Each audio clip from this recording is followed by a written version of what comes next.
Bismillahirrahmanirrahim. Assalamualaikum warahmatullahi wabarakatuh dan salam sejahtera kepada anak-anak di luar sana. Alhamdulillah, bertemu kita kembali dalam perkongsian ilmu bagaimana kamu hendak membina ulasan dengan cara yang cepat dan mudah mengikut teknik PASAH yang cikgu akan kongsikan kepada anak-anak yang berada di luar sana. Perkongsian ilmu cikgu juga lebih kepada bagaimana membina perenggan pendahuluan, perenggan isi dan perenggan penutup dengan cara yang cepat dan mudah. Jangan lupa like dan komen, subscribe dan kongsikan video yang cikgu akan kongsikan dengan kamu kepada rakan-rakan yang berada di luar sana sebagai tanda sokongan video yang cikgu buat untuk memudahkan kamu menulis ulasan dengan cara yang mudah dan cepat. Jom kita belajar. Baik murid-murid, cikgu mulakan dengan pengenalan bahagian B, ulasan terlebih dahulu. Untuk pengetahuan murid-murid, menulis ulasan ini ialah murid-murid akan mengulas bahan sastra dan bukan sastra yang murid-murid akan belajar di dalam bahasa Melayu. Dan ulasan yang terbaik panjangnya 50 hingga 80 patah perkataan ditulis dalam bentuk perenggan, di mana murid wajib menulis ulasan dalam bentuk perenggan ataupun beberapa perenggan. Dan ulasan terdiri dari bahan rangsangan iaitu graf dan bukan graf. Antara bahan grafik terdiri dari gambar bersiri, gambar tunggal, carta, iklan, poster, peta pemikiran dan peta minda. Dan bahan bukan grafik iaitu terdiri dari petikan, cerita, dialog, surat, rencana, laporan dan lain-lain lagi.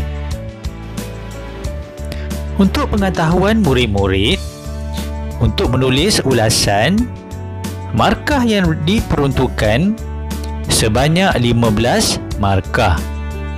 Dan aspek-aspek yang dinilai, yang pertama, murid-murid perlu menjawab tugasan berdasarkan soalan yang diberikan. Yang kedua, ayat yang ditulis perlu ayat yang gramatis yang mempunyai subjek dan predikat yang betul. Yang ketiga, penggunaan kata imbuhan, kata ganda dan kata majmuk perlu tepat. Dan penggunaan kosakata iaitu penggunaan perkataan perlu betul berdasarkan ayat yang dibina. Dan paling penting sekali ialah ejaan dan tanda baca perlu tepat dan murid-murid tidak boleh melakukan kesalahan ejaan dan tanda baca kerana dikhawatiri akan dipotong markah ataupun ulasan yang murid-murid bina tidak akan mencapai markah yang penuh. Ulasan yang baik juga perlu ditulis dalam bentuk perenggan. Bermaksud, murid-murid boleh membina beberapa perenggan untuk memastikan ulasan yang ditulis dalam bentuk perenggan yang dibina. Jadi, murid-murid bebas untuk membina beberapa perenggan, tapi dengan syarat ulasan yang dibina perlu ditulis dalam bentuk perenggan. Dan ulasan yang baik bergantung kepada keupayaan dan kemampuan murid-murid untuk mengolah ulasan supaya tidak menjejaskan markah dan murid akan mendapat markah yang murid ingin capai.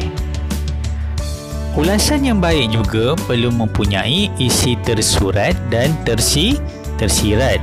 Bermaksud, setiap isi tersurat perlu ada isi tersirat, di mana murid boleh menulis isi tersurat sahaja atau isi tersirat sahaja atau menggabungkan kedua-duanya dalam satu ayat atau perenggan, asalkan isi tersurat dan tersirat ditulis dalam bentuk ayat yang gramatis, dan isi tersirat yang dibina perlu bergantung kepada apa yang ditafsir oleh murid-murid supaya isi tersirat isi yang terbaik berdasarkan tersurat yang dicari. Ulasan yang baik tidak dihadkan kepada satu ataupun tiga idea, iaitu isi tersirat. Jadi cikgu ingin ingatkan kepada murid-murid, jika kamu senaraikan 4 isi tersurat, perlu disertakan dengan 4 tersirat supaya ulasan yang kamu tulis ulasan yang terbaik.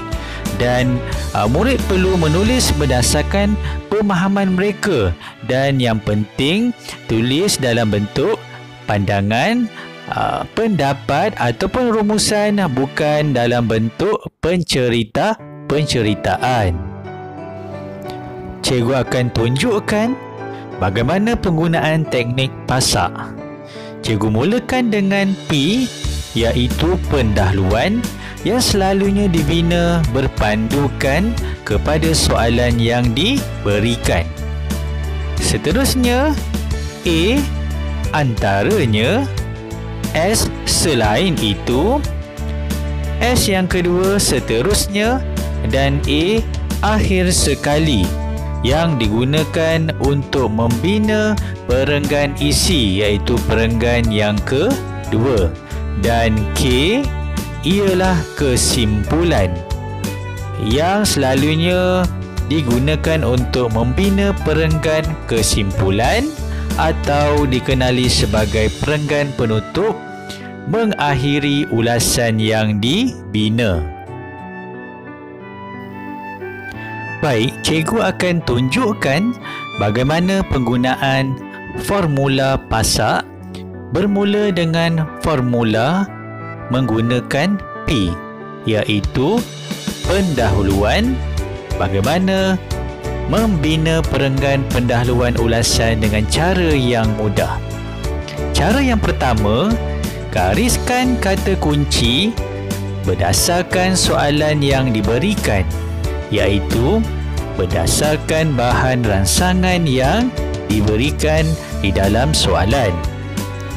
Cara yang kedua, ambil kata kunci yang digariskan tadi untuk dijadikan pendahuluan ulasan yang ingin dibina. Seterusnya, pastikan dalam pendahuluan yang dibina perlu dimasukkan perkataan menunjukkan. Wajib menulis keterangan ayat berdasarkan kata kunci yang digariskan berkenaan, supaya ayat yang dibina diberi markah tersirat. Contoh ayat: poster ini menunjukkan produk berasaskan nanas. Nanas merupakan sejenis tumbuh-tumbuhan yang mempunyai banyak kegunaan. Seterusnya, cikgu akan tunjukkan bagaimana hendak membina perenggan isi ulasan dengan cara yang mudah. Langkah yang pertama yang perlu murid-murid buat ialah murid-murid perlu mencari 4 isi tersurat berdasar kata kunci soalan yang digariskan. Wajib murid bulatkan atau gariskan isi tersurat berdasarkan bahan rangsangan yang diberikan. Kata kunci soalan ialah produk berasaskan nanas. Kemudian, tuliskan isi tersurat yang telah dibulatkan itu sementara mencari isi tersirat berdasarkan tersurat yang telah kamu senaraikan. Isi tersurat yang pertama ialah membuat pajeri nanas. Isi tersurat yang kedua, jus nanas. Tersurat yang ketiga, ditin untuk penyediaan masakan. Dan isi tersurat yang keempat, dibuat jam. Kaedah yang seterusnya, bagaimana murid-murid hendak mencari isi tersirat menggunakan formula MA. M ialah mengapa, A ialah apa. Berdasarkan apa yang dilihat oleh murid-murid, terdapat dua kotak isi tersurat di sebelah kiri dan di sebelah kanan isi tersirat. Jadi cikgu telah masukkan 4 isi tersurat. Bagaimana kamu hendak mencari isi tersirat? Cuba kita lihat isi tersurat yang pertama. Membuat pajari nanas. Apa yang boleh dibuat dengan pajari nanas? Enak dihidangkan sebagai menu dalam hidangan. Itu ialah isi tersirat. Yang kedua, jus nanas. Apa yang boleh diminum bersama jus nanas? Bagus. Enak diminum bersama ais. Dan yang ketiga, ditin untuk penyediaan makanan. Mengapa buah nanas perlu ditin? Memudahkan penyediaan makanan dan tahan lama. Itu ialah bagi isi tersirat yang kamu boleh gunakan menggunakan formula MA, iaitu apa. Dan isi tersurat yang keempat, dibuat jam. Apa yang boleh dibuat dengan jam nanas? Bagus. Jam nanas boleh dibuat kuih tart nanas yang selalu dimakan pada musim perayaan. Akhir sekali, apabila murid-murid sudah mencari isi tersurat dan tersirat, tibalah masa murid-murid membina perenggan isi. Perenggan isi perlu menggunakan formula pasak. Dimulakan dengan antaranya, iaitu A. Antaranya ialah buah nanas boleh dimasak sebagai pajeri. Buah nanas boleh dimasak ialah isi tersurat yang diberi di dalam bahan rangsangan. Pajeri nanas enak dihidangkan sebagai menu dalam hidangan. Ialah isi tersirat. Selain itu, ialah formula pasak yang telah cikgu senaraikan. Buah nanas juga boleh dijadikan jus, ialah isi tersurat, dan enak diminum bersama ais ialah isi tersirat. Seterusnya ialah formula pasak. Nanas juga boleh ditinkan, ialah isi tersurat, dan banyak digunakan dalam masakan untuk menambah keenakan makanan, ialah isi tersirat. Akhir sekali ialah formula pasak. Nanas juga boleh dibuat jam, ialah isi tersurat. Jam banyak digunakan dalam pembuatan kuih tart, ialah isi tersirat.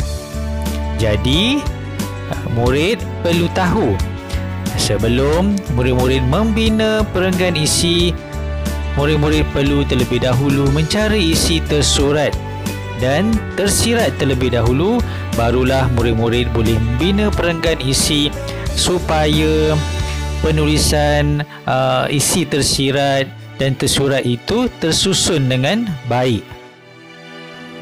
Rumusan yang baik juga memerlukan perenggan kesimpulan, di mana perenggan kesimpulan perlu menggunakan beberapa perkataan untuk menggambarkan kesimpulan yang terbaik dihasilkan oleh murid-murid.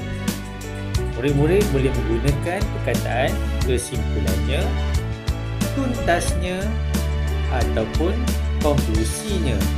Dan juga kesimpulan juga perlu merumuskan topik ataupun tajuk berdasarkan soalan yang diberikan di dalam bahan maujud. Contoh kesimpulan yang baik ialah kesimpulannya nanas merupakan sejenis tumbuh-tumbuhan pelbagai guna dan bermanfaat kepada manusia. Dan juga murid-murid boleh membina perenggan kesimpulan menggunakan perkataan konklusinya. Konklusinya, produk berasaskan nanas boleh dikomersialkan supaya dapat menambah sumber pendapatan petani.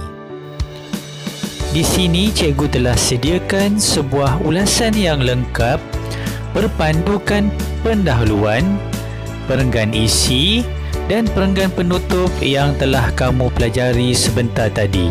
Harapan cikgu, kamu dapat membuat ulasan yang terbaik berpandukan formula pasak yang telah cikgu kongsikan supaya kamu dapat menghasilkan sebuah ulasan yang terbaik.